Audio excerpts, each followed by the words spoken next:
Okay, something I have mixed emotions about. I'm seeing a lot of comments from a lot of people who are just stating as a fact that we are not going to have midterm elections 16 or 17 months from now in November 2026, and that there most definitely will not be a presidential election in 2028 because dictator or something.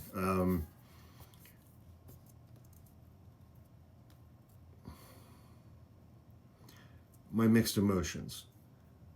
On the one hand, it's like there's no evidence that that's going to happen. But on the other hand, it's like the rule of law means nothing anymore. And Republicans clearly don't give two shits what's in the Constitution anymore, nor does the Supreme Court, apparently.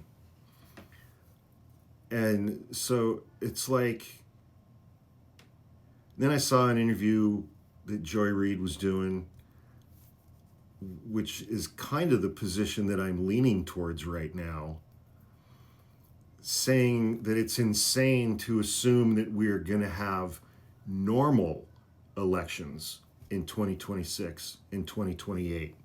Now, some caveats. Unless Donald Trump and Republicans in the Congress do something, as of right now, elections are run by the states. They are not run by the federal government. Each state runs its own elections as of right now. I wouldn't put it I know that Donald Trump issued an executive order. Hang on one second. Yeah, so Trump issued an executive order on elections that, hang on one second, it's preserving and protecting the integrity of American elections. He issued that on, I think, like March 25th of this year. You know, essentially aiming to take over parts of American elections at the state level. The biggest thing that Republicans want to do is force Americans to show documents like a passport or a birth certificate in order to register to vote, which has been struck down by courts before, but I don't know that that question has ever made it to the United States Supreme Court. And in that SAVE Act, that I don't know the current status of that. You know, there was a brouhaha. I think it's passed the House. I don't think it has come up in the Senate yet. But it says that your name must match your name on your birth certificate, which for millions of married women, that's not the case, including millions of Republican women.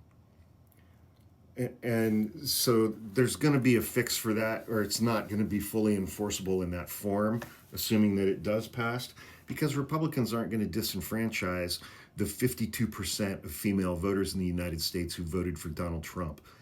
They're self-destructive, but they're not that stupid, I don't think. Although who knows? They passed that bill last week.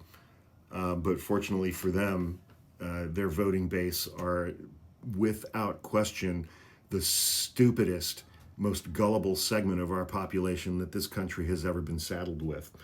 So we'll see how that goes. But I do agree with Joy Reid's statement that I think it's highly unlikely that we will have normal elections in 2026 and 2028. But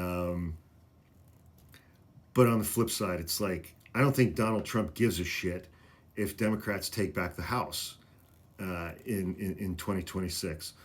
He can't run again. I don't think he gives a shit if he gets impeached again, because he knows that he won't be removed by the Senate. He doesn't need Congress for anything legislatively from here on out. He got what he needed in this big, beautiful bullshit bill, including $170 billion for ICE, increasing their budget to that number over a budget of like $10 billion from last year. He has his nationwide secret police force. There's legislation pending in the House that would make it a felony punishable by 5 years in prison for anyone who exposes the identity of an ICE agent, like on the internet, or doxes them or something like that. He's got his secret police force. He's got his budget to kidnap and deport anyone he wants to, including Americans. This Supreme Court is going to let him do whatever he wants to do and has already given him immunity from criminal prosecution. He's going to do all of this shit through executive orders. And the Supreme Court last week took away the lower federal court's right or ability to stop any of his executive orders with a nationwide injunction. He doesn't need the Congress anymore for the rest of his term. He has every single thing in line right now that he needs to do whatever it is he's going to do. And it's a very frightening place to be, because now we just have to sit here and wait and watch. But he's not going to do nothing. And, you know, he's been telling his supporters for as long as he's been running for president, going back to 2015, that American elections are rigged and that his election was stolen. And in 2016, he didn't actually lose the popular vote to Hillary Clinton by 3 million votes, because Democrats got 3 million illegal aliens to vote illegally for Hillary Clinton. Everything is rigged. Everything is stolen. He is coming to understand right now that he has a dramatically increased amount of power than he did a week ago. And he's going to start using it. He certainly has dramatically more power than he did during his first term.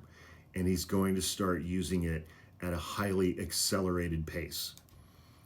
And, you know, I saw reporting last week that part of the way that he convinced Republican holdouts on the big, beautiful bill in the House to vote for that bill as opposed to vote against it, is that he brought a bunch of them into the Oval Office and he showed them drafts of his upcoming executive orders showing all of the horrifically terrible, horrible, authoritarian things that he is about to do now that the Supreme Court has taken away the lower federal court's ability to stop him from doing those things with a nationwide injunction.